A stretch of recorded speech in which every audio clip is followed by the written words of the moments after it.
Vós sois meu pastor, ó Senhor, nada me faltará se me conduzis. Em verdes pastagens feliz eu descansei, em vossas águas puras eu me desalterei. Vós sois meu pastor, ó Senhor, nada me faltará se me conduzir. Pelo sinal da Santa Cruz, livre-nos Deus, nosso Senhor, dos nossos inimigos. Em nome do Pai, do Filho e do Espírito Santo. Amém. Que a graça de nosso Senhor Jesus Cristo, o amor do Pai e a comunhão do Espírito Santo esteja com você, meu irmão, com você, minha irmã, porque bendito é o Deus que nos reúne e reúne sempre no amor do seu Filho, nosso Senhor Jesus Cristo, o ressuscitado. Te saúdo nesta quinta-feira da primeira semana do tempo comum, dia 14 de janeiro, desejando que o seu dia seja um dia cheio de bênçãos, cheio de graças, cheio do amor de Deus, inundando a sua vida, inundando os seus relacionamentos, inundando sua família, seus trabalhos. Para iniciarmos esse nosso momento de escuta da palavra de Deus e da palavra da igreja, convido você a colocar-se comigo na presença do Espírito Santo, clamando a unção e a ação do Paráclito sobre nós. Vinde, Espírito Santo, enchei os corações dos vossos fiéis e acendei neles o fogo do vosso amor. Enviai o vosso Espírito e tudo será criado e renovareis a face da terra.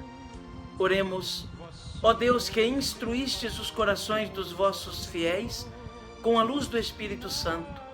Fazei que apreciemos retamente todas as coisas, segundo o mesmo Espírito, e gozemos sempre da sua consolação, por Cristo Senhor nosso.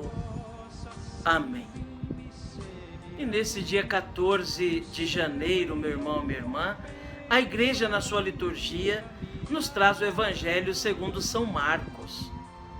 O texto do Evangelho de hoje, da Palavra de Deus, está lá em Marcos capítulo 1, nos versículos de 40 a 45. Marcos 1, de 40 a 45. Ouçamos então atentamente essa palavra de Deus, que hoje vem para ser farol, luz para iluminar nossa caminhada de fé. Proclamação do Evangelho de Jesus Cristo segundo Marcos. Glória a vós, Senhor. Naquele tempo, um leproso chegou perto de Jesus e de joelhos pediu: se queres, tens o poder de curar-me.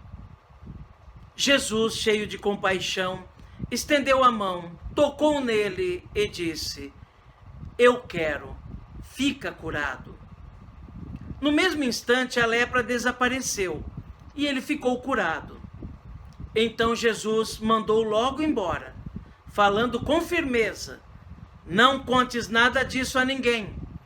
Vai mostrar-te ao sacerdote e oferece pela tua purificação o que Moisés ordenou como prova para eles. Ele foi e começou a contar e a divulgar muito o fato. Por isso Jesus não podia mais entrar publicamente numa cidade. Ficava fora, em lugares desertos, e de toda parte vinham procurá-lo. Palavra da salvação, glória a vós, Senhor. Que pela palavra do Santo Evangelho sejam perdoados os nossos pecados. Amém.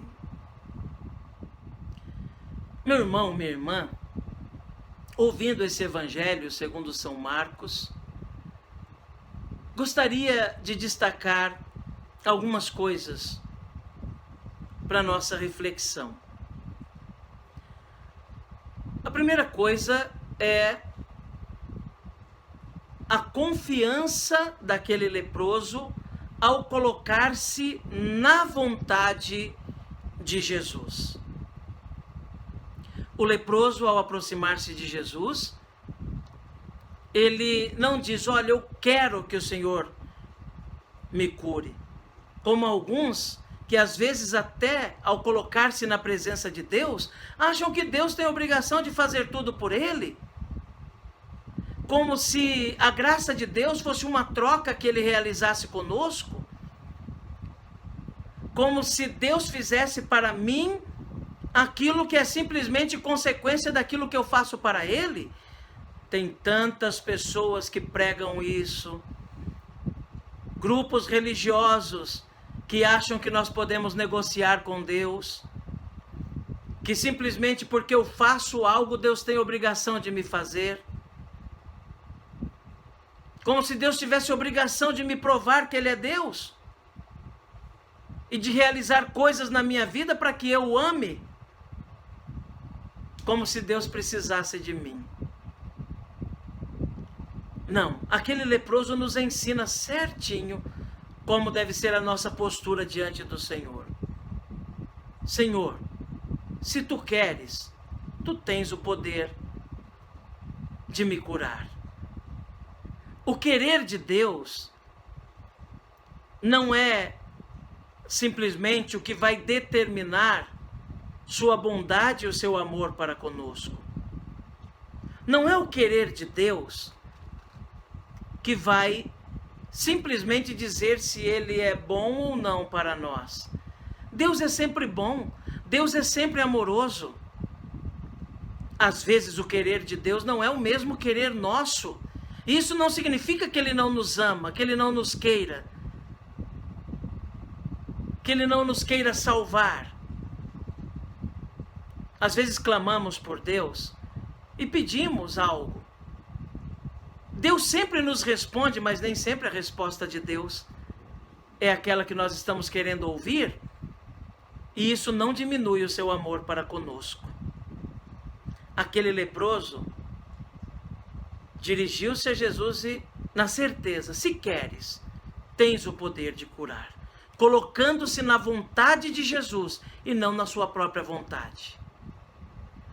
A segunda coisa é que existe uma consequência quando nós reconhecemos a ação de Deus em nossa vida, ou a palavra de Deus acontecendo em nós, que é uma explosão de alegria. É assim que deve ser a vida do cristão.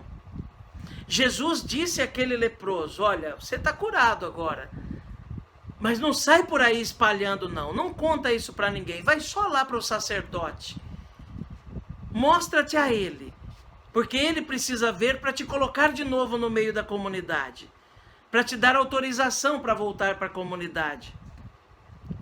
Mas não sai por aí espalhando. Jesus tinha um motivo muito sério para pedir isso. Jesus sabe que se ele sai espalhando que foi curado por Jesus, os outros vão imaginar: opa, aquele Jesus teve contato com esse leproso, ele está impuro também. Se ele teve contato com o impuro, ele também está impuro. E aí não deixariam Jesus entrar mais na cidade, porque ele estaria também impuro. E não foi isso que aconteceu? O evangelho termina dizendo que Jesus não podia mais entrar naqueles povoados. Não o deixavam mais entrar naqueles povoados, porque ficaram sabendo que ele teve contato com aquele leproso.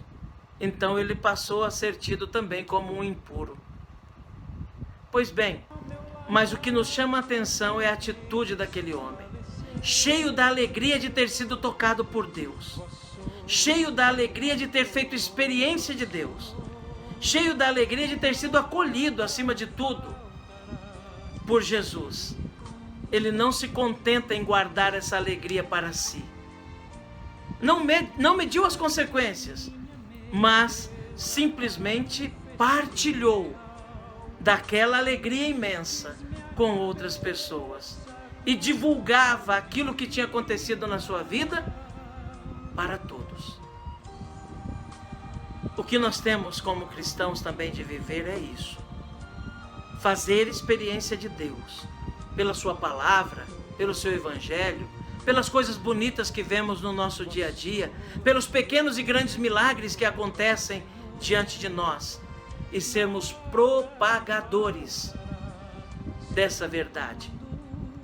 Nossa presença, nosso discurso tem que ser de alguém que realmente acredita e foi capaz de identificar a mão de Deus tocando em nós, no nosso dia a dia. E repito, nas pequenas coisas do nosso cotidiano. Não grandes fatos, grandes acontecimentos, mas nas pequenas coisas do nosso cotidiano. Que Jesus nos ajude então a ter a alegria do Evangelho, a propagar essa alegria, a levar aos outros a boa nova do Senhor. E que Nossa Senhora reze por nós. Amém. Um dia me darão, vós sois